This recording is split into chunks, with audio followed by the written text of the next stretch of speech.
నమస్తే అండి. మనం ఇప్పుడు మాట్లాడబోయే టాపిక్ సంపద సృష్టి. 2024 ఆంధ్రప్రదేశ్ అసెంబ్లీ ఎన్నికల ముందు కూటమికి సంబంధించిన చంద్రబాబు నాయుడు గారు కానివ్వండి, వాళ్ళ కొడుకు లోకేష్ కానివ్వండి, తర్వాత కూటమి పార్ట్నర్గా ఉన్నటువంటి పవన్ కళ్యాణ్ కానివ్వండి, రాష్ట్రమంతా ఊదరగొట్టిన మాట సంపద సృష్టించిన సంపదని పేదలకు పంచడం అనేది చంద్రబాబు నాయుడు కూటమి చాలా ప్రధానంగా ముందుకు తీసుకొచ్చిన అంశం. 100 రోజులు గవర్నమెంట్ ఫినిష్ చేసుకుంది. ప్రభుత్వం ఇది మంచి ప్రభుత్వం అనే క్యాంపెయిన్తో ముందుకెళ్తుంది. ఈ క్రమంలో 100 రోజుల్లో కూటమి ప్రభుత్వం చేసిన అప్పు ఎంత అంటే అక్షరాల 19,000 కోట్ల రూపాయలు. 2019 నుంచి 24 వరకు అప్పటి వైసీపీ ప్రభుత్వం చేసిన అప్పు 12,000 or 13,000 పైచిలకు కోట్లు అయితే 100 రోజుల్లో ఈ కూటమి ప్రభుత్వం చేసినప్పుడు అక్షరాల 19,000 కోట్లు. 5 సంవత్సరాల్లో 13,000 కోట్లు ఎక్కడ, 100 రోజుల్లో 19,000 కోట్లు ఎక్కడ? అండ్ న్యూస్ రిపోర్ట్స్ ప్రకారం వచ్చిన ఎక్స్పెక్టెడ్ డిసెంబర్ ఈ ఇయర్ ఎండ్ డిసెంబర్ కల్లా ఆంధ్రప్రదేశ్ అప్పులు దాదాపు 31,000 కోట్ల దాకా వెళ్ళేదానికి ఆస్కారం ఉందట. సంపద ఎలా సృష్టించాలో తెలుసు అని ఊదరగొట్టిన చంద్రబాబు నాయుడు వంటి కూటమి నేతలు అసలు మీకు అప్పుకి వెళ్ళాల్సిన అవసరం ఏం పట్టింది? అది కూడా 5 సంవత్సరాలు చేసిన దానికంటే ఎక్కువ అప్పు 100 రోజుల్లో ఎలా చేయగలుగుతున్నారు? మీరు చెప్పిన సంపద సృష్టి అంటే అప్పు తీసుకురావడమేనా? ఏజెన్సీస్ నుంచి, కేంద్ర ప్రభుత్వం నుంచి, లేకపోతే కేంద్ర ప్రభుత్వం షూరిటీ ఇచ్చిన ఏజెన్సీస్ నుంచి?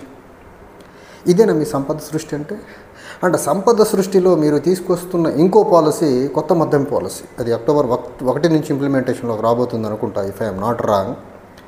అంటే సంపద సృష్టి అంటే చంద్రబాబు నాయుడికి, తర్వాత పవన్ కళ్యాణ్కి, లోకేష్కి, కూటమికి, బీజేపీ మొత్తానికి కలిపి ఏదైనా అప్పు తీసుకురావడం, లేకపోతే మద్యం మీద వచ్చే రెవెన్యూ మీద డిపెండ్ అవ్వడమేనా? ఇంతకు మించి మార్గం కనపట్లేదా మీకు? కనిపిస్తే ఆ రకమైన దారిలో వెళ్లకుండా అప్పు మీద ఎందుకు డిపెండ్ అవుతున్నారు? హుటాహుటిన కొత్త మద్యం పాలసీ ఎందుకు తీసుకొస్తున్నారు అనేది ఫస్ట్ క్వశ్చన్. అసలు సంపద సృష్టించిన సంపదని ఇంట్లో ఎంతమంది పిల్లలుంటే అంతమందికి తల్లికి వందనం కింద 15,000 ఇస్తామన్నారు. మహిళకు ప్రతి నెల 1,500 ఇస్తామన్నారు. డ్వాక్రా మహిళలకు సమ్ ఎక్స్ అమౌంట్ అన్నారు. ఈ రకంగా మీరు ఇచ్చిన తాయిలాలు అప్పటి వైసీపీ ప్రభుత్వం ఇచ్చిన తాయిలాల కంటే చాలా ఎక్కువ, చాలా రాష్ట్రం మీద పెనుభారం మోపే హామీలు ఇచ్చారు మీరు. ఈ beat free gas cylinder, beat free bus services to the women, what ever. ఇవన్నీ చూస్తే వైసీపీ ఒక 10% ఆఫ్ ద వెల్ఫేర్ అని అనుకుంటే మీరు 30% చేశారు. దాన్ని 3 times మ్యాగ్నిఫై చేసి మీరు ఎన్నికల మేనిఫెస్టోలో పొందుపరిచారు. ఎన్నికల హామీల్లో కూటమి నేతలు ఊదరగొట్టారు మీరు. అప్పుడు వైసీపీ చేస్తున్న వెల్ఫేర్ని చూసి అప్పుడు మీరు అన్న మాటలు ఈ రకంగా విచ్చలవిడి పంపకాలకు వెళ్తే ఆంధ్రప్రదేశ్ మరొక శ్రీలంక అవుతుందన్నారు, ఆంధ్రప్రదేశ్ మరొక సబ్సహారన్ కంట్రీ అవుతుందన్నారు, ఆంధ్రప్రదేశ్ మరొక ఆఫ్రికన్ కంట్రీ అవుతుందన్నారు. మరి దాన్ని మించి 3 or 4 times ఎక్కువ పంపకానికి పూనుకున్న మీరు, దానికి మించి ఒక 10-15 times ఎక్కువ అప్పు చేస్తున్న మీరు ఆంధ్రప్రదేశ్ని శ్రీలంక లేకపోతే అంతకంటే దయనీయమైన కంట్రీలా ఏమైనా తయారు చేయాలని పూనుకున్నారా? అంటే వైసీపీ ప్రభుత్వం పంపుకుంటే శ్రీలంక అవుతుందన్నారు. దానికంటే ఎక్కువ పంచితే సింగపూర్ అవుతుందా? దానికంటే ఎక్కువ పంచితే హైయెస్ట్ పర్ క్యాపిటల్ ఇన్కమ్ ఉన్న కంట్రీ అవుతుందా? కంట్రీ లాంటి రాష్ట్రం అవుతుందా ఆంధ్రప్రదేశ్? అసలు మీరు చెప్పిన మాటలకి, మీరు ఇచ్చిన హామీలకి, మీరు చేసిన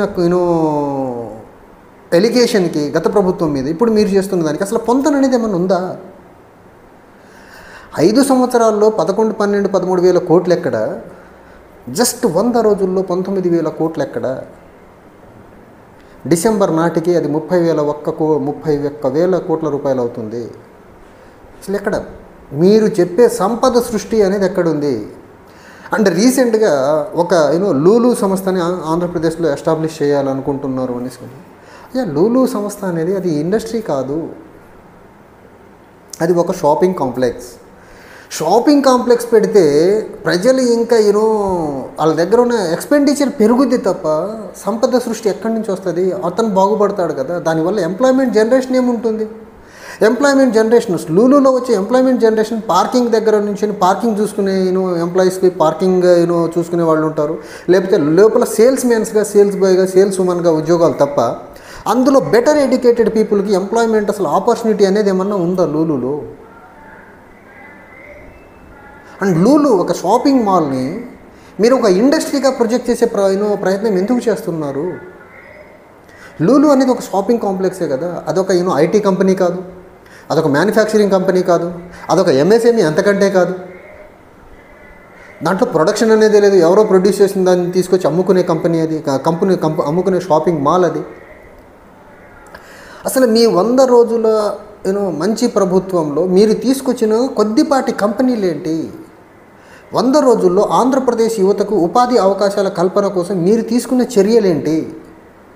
100 రోజుల్లో ఆంధ్రప్రదేశ్ విద్యారంగానికి సంబంధించి మీరు తీసుకున్న చర్యలేంటి? వ్యవసాయానికి సంబంధించి మీరు ఇచ్చిన భరోసా ఏంటి? అప్పులు చేయడం తప్ప 100 రోజుల్లో, అది కూడా విచ్చలవిడి అప్పులు, రాష్ట్రం యొక్క ఆర్థిక స్థాయిని మించిన అప్పులు చేయడం తప్ప మీరు చేసింది ఏంటి?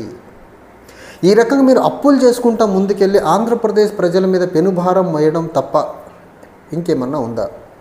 అంటే ఈ అప్పులు చేసుకుంటా ముందుకెళ్ళి కొత్త మద్యం పాలసీ తీసుకొచ్చి మొత్తం అప్పు చేసిన డబ్బు కట్టే ఇంట్రెస్ట్ కానివ్వండి, లేకపోతే ప్రిన్సిపల్ అమౌంట్ కానివ్వండి, ఏదైనా సరే ఈ మందు నుంచో, ఈ రోడ్ ట్యాక్స్ నుంచో, లేకపోతే డీజిల్ పెట్రోల్ మీద వేసే వ్యాట్ నుంచి లాగాల్సిందే కదా.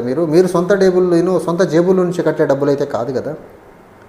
సో ఈ రకంగా అప్పు చేసుకుంటూ ప్రభుత్వాన్ని నడిపే మీరు సంపద సృష్టిస్తామది పేద ప్రజలకు పంచుతామని బూటకపు మాటలు చెప్పి అధికారంలోకి వచ్చి ఈ రకంగా మీరు అప్పులు చేసుకుంటూ వెళ్తున్నారంటే అసలు మిమ్మల్ని ఏమనాలా? అది కూటమనాలా? ఒక అబద్ధాల గుంపనాలా? దాన్ని కూటమి ప్రభుత్వం అనాలా? లేకపోతే నిత్యం అప్పులు చేసే ప్రభుత్వం అనాలా? దాన్ని కూటమి ప్రభుత్వం అనాలా? లేకపోతే నిత్యం వేరే డైవర్ట్ పాలిటిక్స్ చేసే గుంపు అనాలా? అసలు ఏమనాలి మిమ్మల్ని? అసలు మీరు ఈ 100 రోజుల్లో సంపద సృష్టి కోసం తీసుకున్న ఒక చర్య, ఒకటి 5-10 ఒక చర్య, ఒక మద్యం పాలసీతో రాబోతున్నారు తప్ప, అది కూడా సంపద సృష్టి అనే దాంట్లోకి రాదు. అసలు అది సంపద సృష్టి కోసం మీరు తీసుకునే చర్యలు ఏంటి? అసలు ఏమైనా ఉన్నాయా? ఈ 5 సంవత్సరాల్లో మీరు సంపద సృష్టి కోసం ఏమన్నా ఒక చర్య తీసుకోగలరా? లేకపోతే ఈ తిరుమల లడ్డు చుట్టూ, మతాల చుట్టూ రాజకీయాలు తిప్పే ప్రయత్నం చేస్తారా? చూడాలా సంపద సృష్టి అనేది ఈ 5 సంవత్సరాల్లో జరుగుద్దా లేదా అనేది. Thank you.